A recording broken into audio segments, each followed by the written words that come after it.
So hello dear students, मैं आपको polity के क्वेश्चंस करा रहा हूँ। मैंने पिछले लेक्चर्स में कॉन्स्टिट्यूशनल बैकग्राउंड्स, फिर उसके बाद में फंडामेंटल राइट्स, डीपीएसपी, ये सारी चीज़ें फिनिश कर ली है। मैंने पिछले वीडियोस में आप देखेंगे हमारी प्लेलिस्ट में, तो हिस्ट्री भी कराया है मैंने, ज्योग्राफी भी कराया है, और अब हम लेजिस्लेचर कराने जा रहे हैं। यहाँ से हर बार क्वेश्चन बनते हैं यूपीएससी, आरओआर और पीसीएस के एग्जाम में।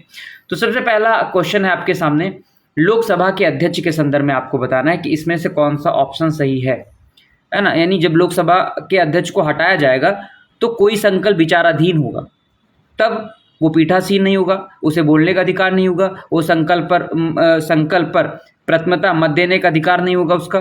तो इसमें से कौन सा कथन आपका सही है? तो पहले का राइट आंसर हो जाएगा ए, केवल पहला कथन सही है। यानी अगर लोकसभा के अध्यक्ष को हटाने का कोई संकल्प विचाराधीन है तो वो पीठासीन नहीं होगा। क्लियर? यानी जब अध्यक्ष को हटाने का प्रस्ताव सदन के विचाराधीन होता है तो सदन की बैठक में अध्यक्षता नहीं कर सकता, हालांकि वो उपस्थित हो सकता है। क्लियर? चलो दूसरा प्रश्न हम लोग देखते हैं। भारतीय संसद के संदर्भ में निम्नलिखित कथनों पर विचार करिए। आपके पास में 3 ऑप्शन है, बताना है आपको कि कौन सा कथन सही है। तो दूसरे का राइट आंसर आपका हो जाएगा बी, केवल 1 और 2। यानी भारतीय संसद में अगर लोकसभा, भारतीय संसद लोकसभा, राज्यसभा और राष्ट्रपति से मिलकर बनेगी, ठीक है। तो लोकसभा में लंबित कोई विधेयक उसके विघटन हो जाने पर व्यपगत हो जाता है। लोकसभा में लंबित कोई विधेयक उसके विघटन, खत्म होने पर क्या हो जाता है? व्यपगत, यानी वो भी खत्म हो जाता है। दूसरा, लोकसभा द्वारा पारित और राज्यसभा में लंबित कोई विधेयक लोकसभा के विघटन हो जाने पर व्यपगत हो जाता है। तो पहला और दूसरा आपका कथन सही है, ठीक है। पहला और दूसरा कथन सही है, तीसरा आपका कथन गलत है। यानी कोई विधेयक जिसके संबंध में भारत के राष्ट्रपति ने दोनों सदनों की संयुक्त बैठक आहूत करने के अपने आशय की सूचना दे दी है, लोकसभा का विघटन हो जाने पर व्यपगत हो जाता है। क्लियर? तो ये आर्टिकल जो इसमें ये बात हो रही है, आर्टिकल 107 में हो रही है, ठीक है। और ये भी 107 में हो रही है, ठीक है। 107 के क्लॉज 5 में हो रही है, ये क्लॉज 5 में हो रही है बात, ठीक है। ये 108 के क्लॉज 5 में होगी, ठीक है, 108 के। यानी अगर तीसरे कथन को हम लोग देखें तो संसद की संयुक्त बैठक में विधेयक पारित करने की अनुमति देता है, भले ही ऐसी बैठक के लिए राष्ट्रपति की अधिसूचना के बाद लोकसभा भंग हो गई हो। चलिए तीसरा प्रश्न हम लोग देखते हैं। भारत के संसद के संदर्भ में निम्नलिखित कथनों पर आपको विचार करना है। पहला ऑप्शन है आपका, भारत के राष्ट्रपति द्वारा किसी सदन के सत्रावसान के लिए मंत्रिपरिषद के परामर्श की आवश्यकता नहीं है। तो ये आपका पहला कथन सही नहीं है, ये कथन आपका गलत है। आमतौर पर पीठासीन अधिकारी जो होता है, मतलब दूसरा कथन देखें तो सदन का सत्रावसान सामान्यतः सदन के अनिश्चित काल के लिए स्थगित होने के पश्चात किया जाता है, किंतु भारत के राष्ट्रपति द्वारा उस सदन का सत्रावसान करने पर कोई वर्जन नहीं है जो सत्र में है।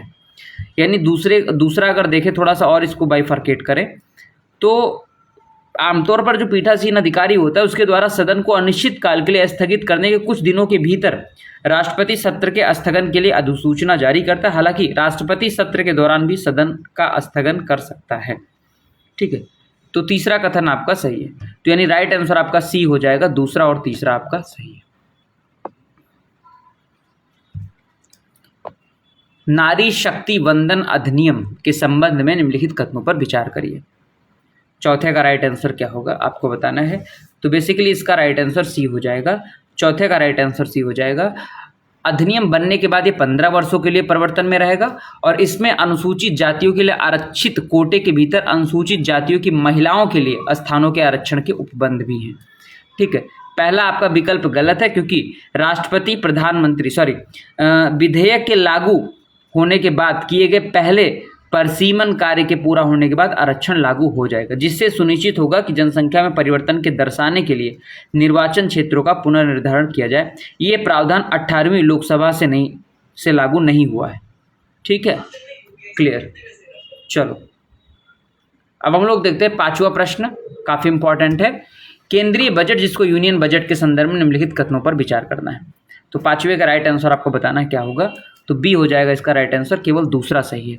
यानी केंद्रीय यूनियन स्तर पर भारत के राष्ट्रपति की अनुशंसा के बिना अनुदानों की मांग नहीं की जा सकती, और बिना राष्ट्रपति की अनुशंसा के अनुदानों की मांग नहीं की जा सकती, ठीक है।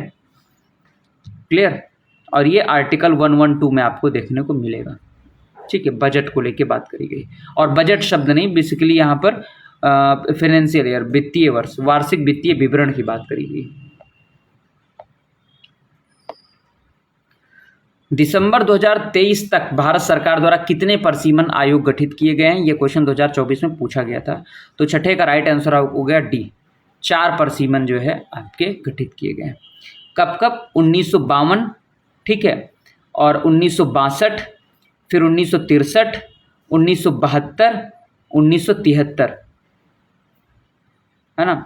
मतलब परिसीमन आयोग अधिनियम 1952 के तहत 1952 में, 1962 के तहत 1963 में हुआ। पहला मैं बता रहा हूँ, पहला जो हुआ 1952, दूसरा आपका हुआ 1963, तीसरा जो आपका है वो है आपका 1973, और चौथा जो है आपका वो है 2002। ठीक, यानी 2002 में, 1973 में, 1963 में, 1952 में, इन 4 बार जो है परिसीमन जो है आयोग गठित किया गया। परिसीमन आयोग का प्राथमिक उद्देश्य लोकसभा और राज्य विधानसभाओं के चुनाव के लिए निर्वाचन क्षेत्रों की सीमाओं को फिर से निर्धारित करना है। आर्टिकल 82 कहता है, आर्टिकल 82 के तहत संसद प्रत्येक जनगणना के बाद परिसीमन अधिनियम बनाती है। उनकी संस्तुतियों में वैधानिक शक्ति होती है और उन्हें न्यायालयों में चुनौती भी नहीं दी जा सकती। न्यायालयों में भी ये बात ध्यान रखना, परिसीमन आयोग को न्यायालय में चुनौती नहीं दी जा सकती। चलो 7वां प्रश्न, वेरी इंपॉर्टेंट, देखते हैं क्या है। 71वां संविधान संशोधन अधिनियम 1992 के द्वारा निम्नलिखित में से किस भाषा को शामिल करने के लिए संविधान की 8वीं अनुसूची में संशोधन किया गया?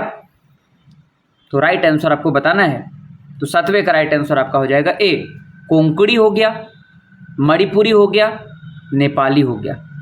ठीक है, अब बात करें अगर 71वां संविधान संशोधन 1992 भारतीय संविधान की 8वीं अनुसूची में संशोधन करने के लिए अधिनियमित किया गया था।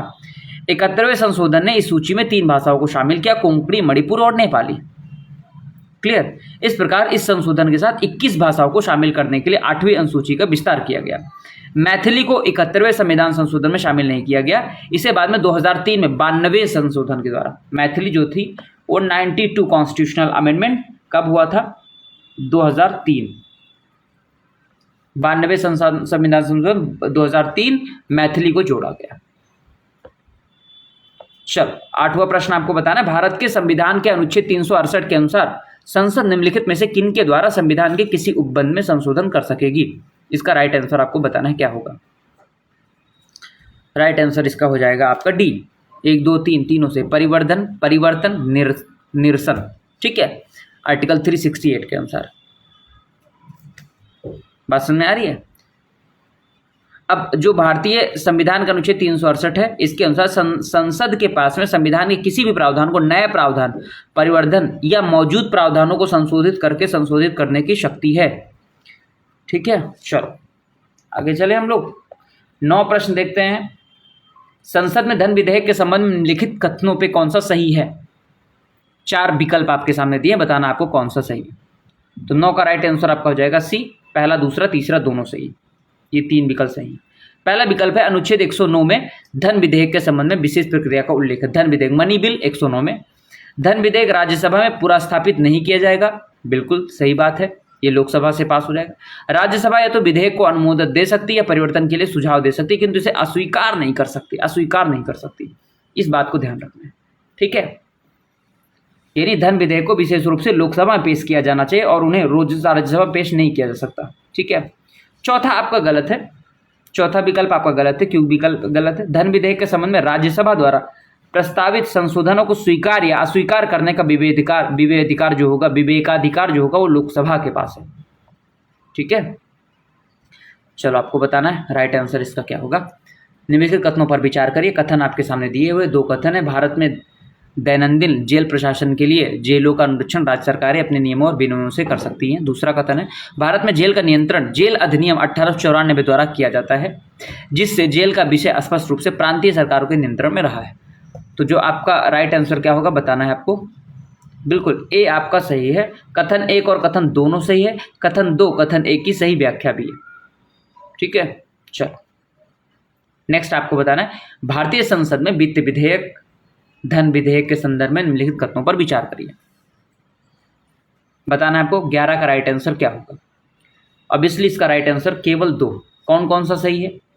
पहला आपका सही है, जब लोकसभा में वित्त विधेयक को राज्यसभा में भेजती है, जो लोकसभा वित्त विधेयक को राज्यसभा में भेजती है, तो राज्यसभा उस विधेयक को संशोधित या अस्वीकृत कर सकती है। वित्त विधेयक की बात हो रही है, बिल्कुल सही है।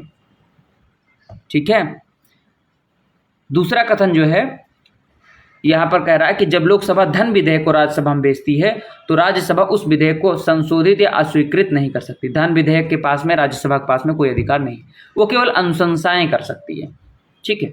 तीसरा विकल्प इसलिए गलत है क्योंकि लोकसभा और राज्यसभा के बीच असहमत होने पर धन विधेयक के लिए कोई संयुक्त बैठक नहीं होती, किंतु धन वित्त विधेयक के लिए संयुक्त बैठक आवश्यक होती है।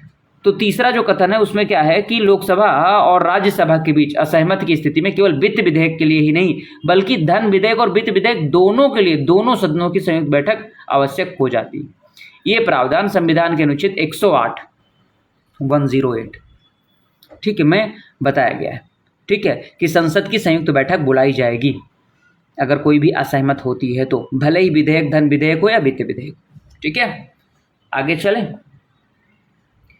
चलो 12वां प्रश्न आपको बताना है, भारत में अनुसूचित क्षेत्र के संदर्भ में निम्नलिखित कथनों पर विचार करिए। 3 ऑप्शन आपके सामने दे, बताना आपको कौन सा सही है।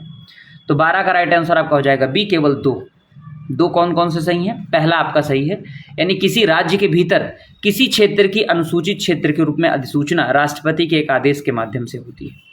ठीक है। दूसरा आपका सही है कि अनुसूचित क्षेत्र के रूप में बनने वाली सबसे बड़ी प्रशासकीय इकाई जिला होती है और सबसे छोटी इकाई ब्लॉक में गांव का समूह होता है। ठीक है, गांव के समूह से ब्लॉक बनता है। तो 2 कथन आपके सही हैं। तीसरा गलत है क्योंकि ये मुख्यमंत्री नहीं बल्कि राज्यपाल है जो अपने संबंधित राज्यों के भीतर अनुसूचित क्षेत्रों के प्रशासन की देखरेख के लिए जिम्मेदार है। भारतीय संविधान की 5वीं अनुसूची के प्रभावी कार्यान्वयन की सुनिश्चित करने में राज्यपाल महत्वपूर्ण भूमिका निभाते हैं और वह अनुसूचित क्षेत्रों में प्रशासन, शासन और विकास गतिविधियों की निगरानी करते हैं। नेक्स्ट बताना आपको 13 नंबर का प्रश्न क्या होगा। इसका राइट आंसर, लोकसभा में के उपाध्यक्ष के संदर्भ में निम्नलिखित कथनों पर विचार करिए। उपाध्यक्ष, लोकसभा के उपाध्यक्ष की बात आ रही है, बताना आपको राइट आंसर क्या होगा। तो 13 का राइट आंसर आपका हो जाएगा ए, पहला और तीसरा आपका सही है। यानी लोकसभा के कार्य पद्धति और कार्य संचालन नियमों के अनुसार उपाध्यक्ष का निर्वाचन इस तारीख को होगा जो अध्यक्ष नियत करेगा। ठीक है। दूसरा भी दूसरा गलत है आपका, तीसरा सही है। सदन की बैठक की अध्यक्षता करते समय उपाध्यक्ष की शक्ति वैसी ही होती है जैसे कि अध्यक्ष की और उसके विनिर्णयों के विरुद्ध कोई अपील नहीं हो सकती है। ठीक है, चलो आगे बढ़ें। भारत में एंटी डिफेक्शन लॉ, दल विरोधी कानून, आया राम गया राम, इन पर विचार करना है आपको। 2 ऑप्शन आपके सामने दिए हुए हैं। ठीक है, बताना है आपको कि 14 का राइट आंसर क्या होगा। ऑब्वियसली इसका राइट आंसर आपका हो जाएगा बी, केवल दूसरा आपका सही है। यानी दल विरोधी कानून, ये कानून कोई समयावधि नहीं देता जिसके अंदर पीठासीन अधिकारी को दल बदल मामला विनिश्चित करना, कोई समयावधि नहीं है। ठीक, अब इसके बारे में बात करें तो किसी सदन के मनोनीत सदस्य को सदन का सदस्य होने के अयोग्य घोषित कर दिया जाएगा यदि वो स्थान ग्रहण करने की तारीख से 6 मास की समाप्ति के बाद अनुच्छेद 99 अनुच्छेद 188 जैसा भी मामला हो कि आवश्यकताओं का पालन करते हुए किसी भी राजनीतिक दल में शामिल होता है, राजनीतिक दल का सदस्य होता है। 6 महीने के बाद अगर आप किसी भी पार्टी में शामिल होते हैं या उस पार्टी के अकॉर्डिंग कोई काम करते हैं तो आपकी वो ख़त्म कर दी जाएगी। ठीक है, आपकी राजनीतिक दल का जो सदस्यता है वो ख़त्म कर दी जाएगी। और ये क्यों किया गया था? अनुसूची 10 आप देखोगे तो उसमें जो है अनुसूची 10 में दल बदल विरोधी कानून बनाया गया है। ठीक है, चलो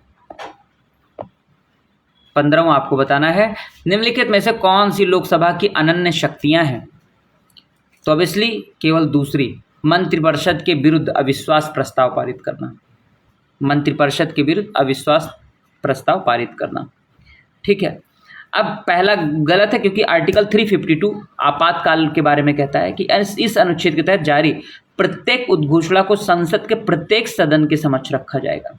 आर्टिकल 356 कहता है, क्या कहता है कि इस अनुच्छेद के तहत प्रत्येक उद्घोषणा को संसद के प्रत्येक सदन के समक्ष रखा जाएगा। आर्टिकल 360 कहता है कि इसके तहत जारी एक उद्घोषणा संसद के प्रत्येक सदन के समक्ष रखा जाएगा। आर्टिकल 352 आर्टिकल 356, आर्टिकल 360, 352 आपका नेशनल इमरजेंसी, 356 आपको बताना है कौन सी इमरजेंसी है, 360 आपको बताना है कौन सी इमरजेंसी है। ठीक है, प्रेसिडेंट रूल है 356 प्रेसिडेंट रूल है, और 360 आपकी कौन सी वित्तीय आपातकाल। ठीक है, जो कभी अभी तक नहीं लगा भारत देश में। तो दूसरा कथन आपका सही। तीसरा गलत है, क्योंकि आर्टिकल 61 कहता है कि राष्ट्रपति पर संविधान के उल्लंघन के लिए महाभियोग का आरोप संसद के किसी भी सदन द्वारा चलाया जा सकता है। चलो, प्रश्न 16 आपको बताना है इसका राइट आंसर क्या होगा। तो 16वें का राइट आंसर, किसी संविधान संशोधन विधेयक को पारित भारत के राष्ट्रपति की पूर्व सिफारिश की अपेक्षा होती है। तो 16 का राइट आंसर आपका हो जाएगा बी, केवल दूसरा और तीसरा सही है, यानी पहला ऑप्शन गलत है, दूसरा और तीसरा आपका सही है। जब कोई संविधान संशोधन विधेयक भारत के राष्ट्रपति के समक्ष प्रस्तुत किया जाता है तो भारत के राष्ट्रपति के लिए बाध्यकर है कि वह अपनी अनुमति दें। संविधान संशोधन विधेयक लोकसभा और राज्यसभा दोनों द्वारा विशेष बहुमति से पारित किया जाना चाहिए, और इसके लिए संयुक्त बैठक का कोई उपबंध नहीं है। जब कोई कॉन्स्टिट्यूशनल अमेंडमेंट हो रहा हो, ठीक है, तो दोनों जगह से पारित होना चाहिए। आगे बढ़े, आपको बताना इसका राइट आंसर क्या होगा।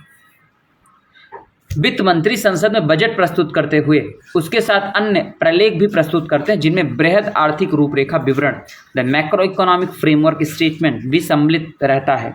ये पूर्वोक्त प्रलय निम्न आदेशन के कारण प्रस्तुत किया जाता है। तो 17 का राइट आंसर आपको बताना है क्या होगा, डी, राजकोषीय उत्तरदायित्व एवं बजट प्रबंधन अधिनियम 2003 के प्रावधानों के कारण। आपको बताना है 18 का राइट आंसर क्या हो। संसदीय व्यवस्था वाली सरकार वह होती है जिसमें संसद सर्वोच्च हो। तो 18 का राइट आंसर भी, सरकार संसद के प्रति उत्तरदायी होगी और उसके द्वारा हटाई जा सकती है। ठीक है, तो 18 का भी होगा। ब्रिटेन में है, लेकिन भारत की parliamentary form of government Britain से अलग है। ठीक है, क्योंकि यहाँ पर जो राजा चुना जाता है, मतलब वहाँ पर जो राजा वो हेरिडेटरी है, जो राष्ट्र का जो है राष्ट्राध्यक्ष है, लेकिन यहाँ पर उसका भी इलेक्शन इनडायरेक्ट वे में कराया जाता है, जो राष्ट्रपति होता है। क्लियर?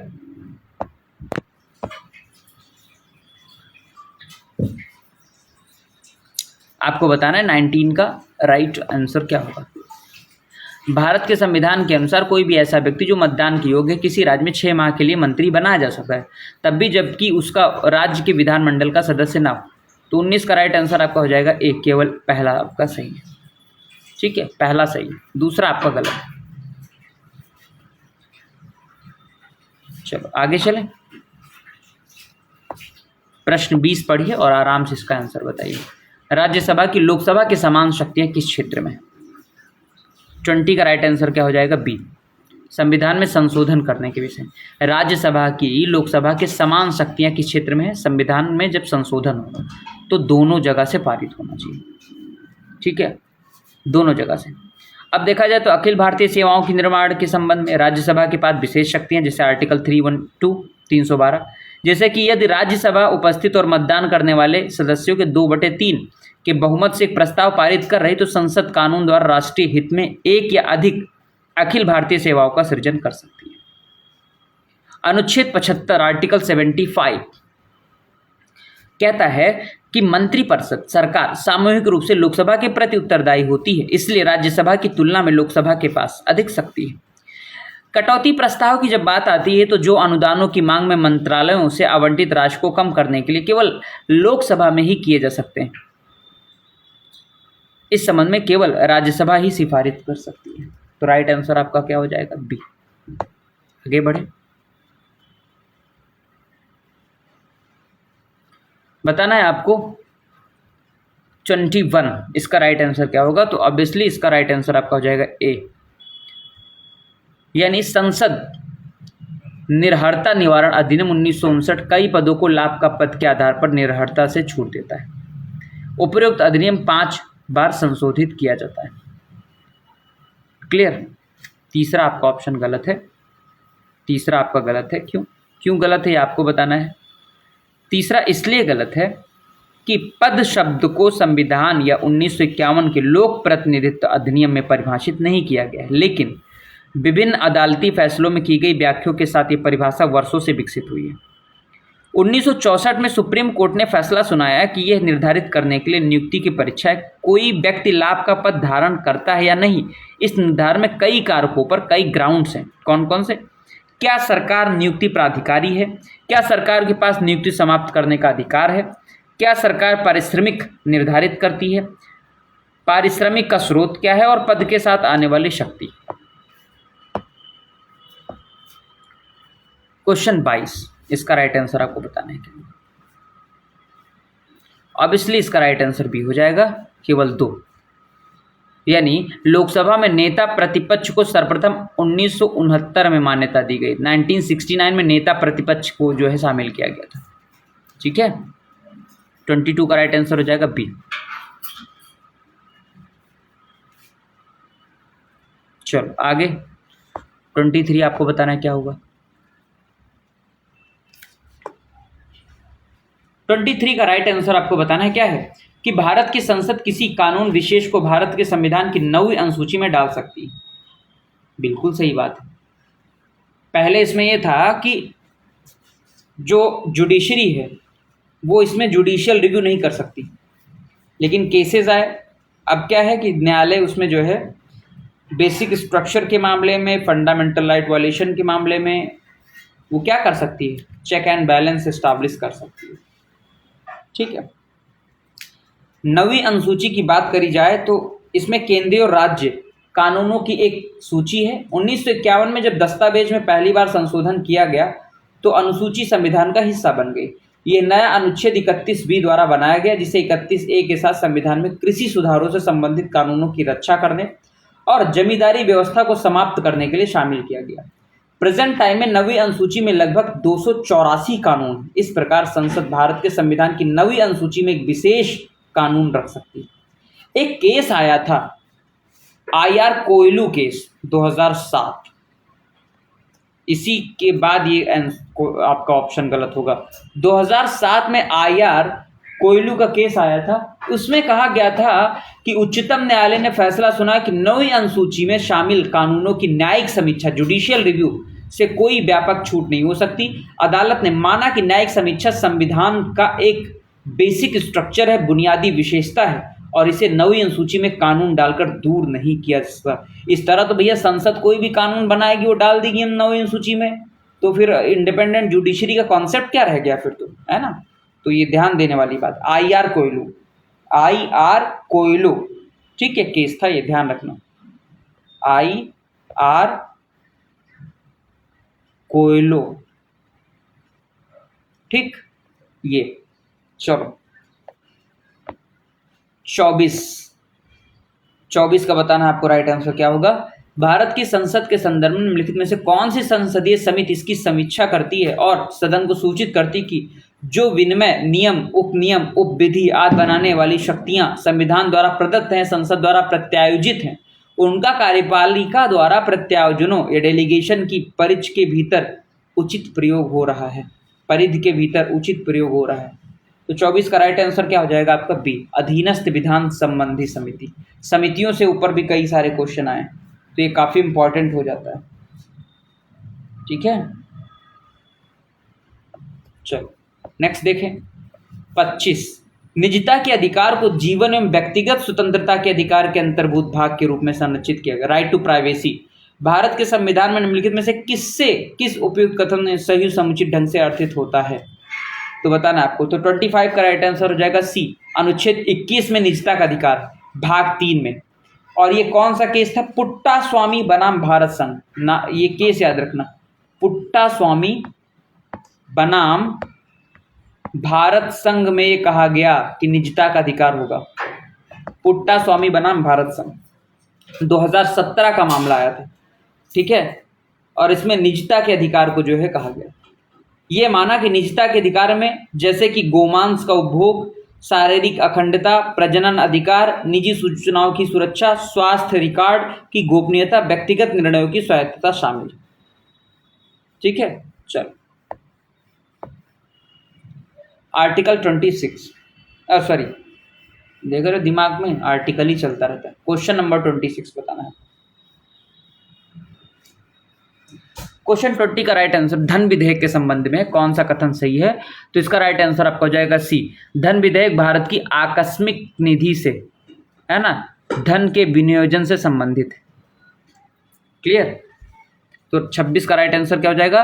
और आर्टिकल 110, धन विधेयक आर्टिकल 110, ठीक है। आर्टिकल 110 धन विधेयक की परिभाषा से संबंधित है। इसमें कहा गया कि किसी विधेयक को धन विधेयक माना जाता है अगर उसमें उल्लिखित सभी या इनमें से किसी भी मामले से संबंधित प्रावधान हो। ठीक है, चलो आगे चले। 27 का राइट आंसर क्या होगा आपको बताना है। निम्नलिखित कथनों पर विचार करिए। 27 का राइट आंसर क्या होगा? ए होगा। केवल पहला विकल्प सही है, दूसरा गलत है। यानी विधानसभा या की अध्यक्ष विधानसभा का या की सदस्य नहीं रहता है तो अपना पद रिक्त कर देगा। यानी विधानसभा का अध्यक्ष विधानसभा का सदस्य नहीं रहता है तो अपना पद रिक्त कर देगा। सही बात है, ठीक है। तो दूसरा विकल्प क्यों गलत है? क्योंकि जब भी विधानसभा भंग होती है अध्यक्ष अपना पद खाली नहीं करता और नवनिर्वाचित विधानसभा की बैठक तक वो कार्य करता है। नेक्स्ट बताना आपको राइट आंसर क्या होगा। 28 का राइट आंसर क्या होगा? इसका राइट आंसर आपका हो जाएगा डी, ना तो 1 ना तो 2। तो सही कौन सा है? सही क्या है? पहला विकल्प की तरफ देखें तो भारत में सर्वाधिक मत प्राप्त व्यक्ति की विजय, first past the post system, FPTP, है ना, FPTP प्रणाली इस मतदान पद्धति में किसी निर्वाचन क्षेत्र में सबसे अधिक मत प्राप्त करने वाले उम्मीदवार को विजेता घोषित करता है। यानी अगर जो व्यक्ति सबसे ज़्यादा वोट पाएगा उसको जो है फर्स्ट पास दी पोस्ट सिस्टम में, मान लो कि किसी को 99 वोट मिला, किसी को 100, तो 100 जिसको मिला है वो जीत गया। ये है फर्स्ट पास दी पोस्ट सिस्टम, पहले आओ पहले पाओ। ठीक, बात समझ में आ रही है? अब बात करें दूसरा कथन, तो 10वीं लोकसभा, ठीक है, 10वीं लोकसभा तक अध्यक्ष या उपाध्यक्ष दोनों आमतौर पर सत्ताधारी दल से होते थे। 11वीं लोकसभा के बाद आम सहमति कोई प्रावधान नहीं थी कि अध्यक्ष सत्ताधारी दल, ठीक है, अध्यक्ष सत्ताधारी दल या सत्तारूढ़ गठबंधन से हो और उपाध्यक्ष का पद मुख्य विपक्षी दल के पास जाए। वर्तमान में 17वीं लोकसभा में कोई उपाध्यक्ष है ही नहीं, इसलिए ये सिर्फ एक सम्मेलन है और कोई प्रावधान नहीं। उपाध्यक्ष कोई प्रावधान नहीं है, ठीक है, एक तरह से कह सकते हो परंपरा के तौर पर इसको रखा गया है। निम्नलिखित कथनों में से उस एक को चुनना है जो मंत्रिमंडल स्वरूप की सरकार के अंतर्गत सिद्धांत को अभिव्यक्त करता है। तो 29 का राइट आंसर आपका हो जाएगा सी। सरकार को जनता के प्रति कलेक्टिव रिस्पॉन्सिबिलिटी, सामूहिक उत्तरदायित्व को सुनिश्चित करने के लिए संसदीय लोकतंत्र की एक क्रियाविधि, ठीक है। आर्टिकल 74 में कहा गया है कि राष्ट्रपति को सहायता और सलाह देने के लिए प्रधानमंत्री के साथ एक मंत्रिपरिषद होगी, ठीक है। क्वेश्चन नंबर 30, भारत की संसद के संदर्भ में निम्नलिखित कथनों पर विचार करिए। बताना है आपको 30 का राइट आंसर क्या हो जाएगा। तो राइट आंसर हो जाएगा डी, ना तो 1 ना तो 2। तो सही क्या है? पहला इसलिए गलत है क्योंकि एक निजी सदस्य का विधेयक एक मंत्री के अलावा संसद के किसी भी सदन में संसद के किसी भी सदस्य द्वारा पेश किया गया विधेयक है। इसके परिचय के लिए 1 महीने का नोटिस दिया जाना चाहिए। सदन द्वारा इसकी अस्वीकृति का सरकार में संसदीय विश्वास पर कोई प्रभाव नहीं पड़ता है। एक मंत्री द्वारा पेश किए गए विधेयक को सार्वजनिक विधेयक के रूप में जाना जाता है। दूसरा कथन इसलिए गलत है क्योंकि 1952 से लगभग 14 निजी सदस्य विधेयक पारित किए गए। कानून बनने वाला अंतिम निजी सदस्य विधेयक 1970 में बहुत पहले आया था। हाल ही में 2018 के रिकॉर्ड के अनुसार ट्रांसजेंडर व्यक्तियों के अधिकार विधेयक 2014 को साल 2015 में राज्यसभा द्वारा पारित किया गया था, लेकिन यह अब भी लोकसभा में अटका हुआ है। इसे डीएमके संसद तिरुचि शिवा द्वारा लाया गया। इस विधेयक को कानून में परिवर्तित नहीं किया गया है। बात समझ में आ रही है आपको? चल आगे चले। 31 आपको बताना है राइट आंसर क्या होगा। लोकसभा के निर्वाचन के लिए नामांकन पत्र, 31 का राइट आंसर आपका हो जाएगा सी। भारत के किसी नागरिक द्वारा जिसका नाम किसी निर्वाचन क्षेत्र की मतदाता सूची में है दाखिल किया जा सकता है नामांकन पत्र, ठीक है। चलो आगे चले। निम्नलिखित कथनों में से कौन सा सही है? लोकसभा में लंबित कोई विधेयक उसके 17 पर व्यपगत लैप्स हो जाता है। दूसरा, राज्यसभा में लंबित कोई विधेयक जिसे लोकसभा ने पारित नहीं किया है लोकसभा के विघटन पर व्यपगत नहीं होता है। तो 32 का राइट आंसर आपको बताना है क्या होगा। तो इसका राइट आंसर आपका हो जाएगा बी, केवल दूसरा आपका सही है, पहला आपका गलत है। पहला क्यों गलत है आपको ये बताना है, क्योंकि 17 न केवल एक बैठक बल्कि सदन के एक सत्र का भी समापन करता है। 17 विधेयक सदन के समक्ष लंबित किसी अन्य कार्य को प्रभावित नहीं करता है। हालांकि सभी लंबित नोटिस बिल पेश करने के अलावा 17 पर व्यपगत हो जाते हैं और अगले सत्र के लिए नोटिस दिए जाते हैं। ठीक है, तो 32 का राइट आंसर क्या हो जाएगा, केवल 2।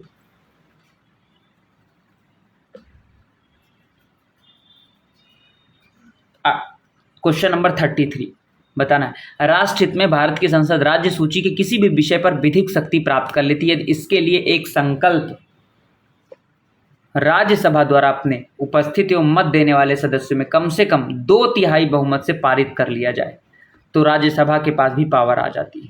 ठीक है, तो 33 का राइट आंसर क्या हो जाएगा, डी हो जाएगा। 34 बताना है आपको राइट आंसर क्या होगा। भारत में संसदीय प्रणाली की सरकार है क्योंकि मंत्रिपरिषद जो है वो लोकसभा के प्रति उत्तरदायी है। ठीक है, आर्टिकल 74, आर्टिकल 75 केंद्र में संसदीय प्रणाली से संबंधित है और आर्टिकल 163 और अनुच्छेद 164 राज्यों से संबंधित है। भारत में संसदीय सरकार की कुछ विशेषताएं हैं। कौन कौन सी विशेषताएं? पहली विशेषता क्या है, नाम मात्र और वास्तविक अधिकारियों की उपस्थिति होगी।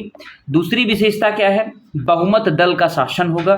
तीसरी विशेषता क्या है, विधायिका के प्रति कार्यपालिका की कलेक्टिव रिस्पॉन्सिबिलिटी, ये संसदीय सरकार का मूल सिद्धांत है। ठीक है, तो इस तरह से विकल्प डी आपका सही। चलो अगला क्वेश्चन देखें, क्वेश्चन नंबर 35 निम्नलिखित कथनों पर विचार करना है, इसका राइट आंसर क्या होगा। भारत में किसी राज्य की विधान परिषद आकार में उस राज्य की विधानसभा के आधे से अधिक बड़ी हो सकती है, बिल्कुल गलत है।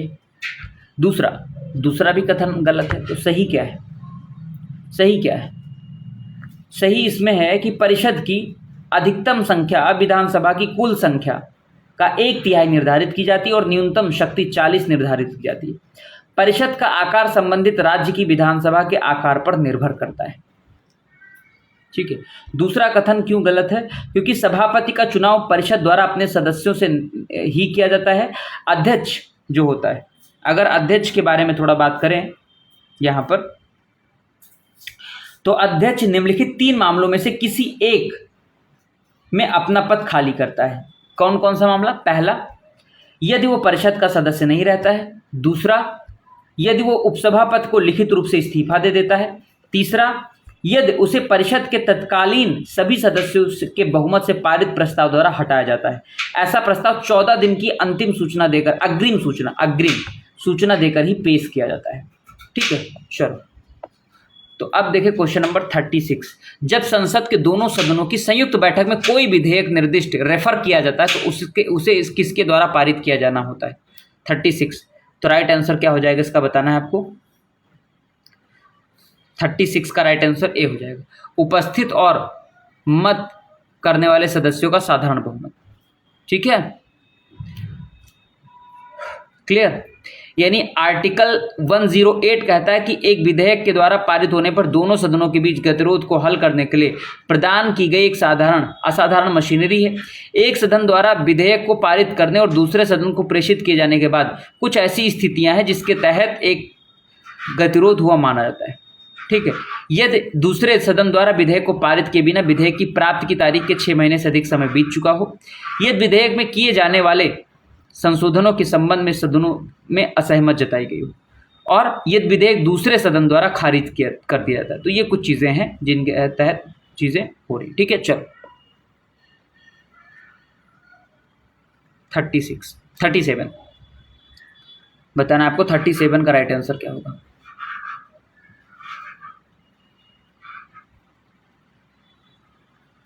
$37 का राइट आंसर आपका हो जाएगा बी। राज्यसभा को धन विधेयक को अस्वीकार या संशोधन करने की कोई शक्ति नहीं है। राज्यसभा अनुदान मांगों पर मतदान नहीं कर सकती है। तो पहला और दूसरा आपका सही है। 37 का क्या हो जाएगा आपका बी हो जाएगा। ठीक है, अगर अच्छा लग रहा हो क्वेश्चंस, तुमको लग रहे हैं कि वाजिब क्वेश्चंस, अच्छे क्वेश्चंस कराए जा रहे हैं, तो आप सभी इसको अपने स्टेटस पर शेयर करिए ताकि जो है एक मोटिवेशन बढ़े और भी अच्छे कंटेंट के साथ में क्वेश्चंस लेके आता है। तो आज के लिए इतना ही रखते हैं।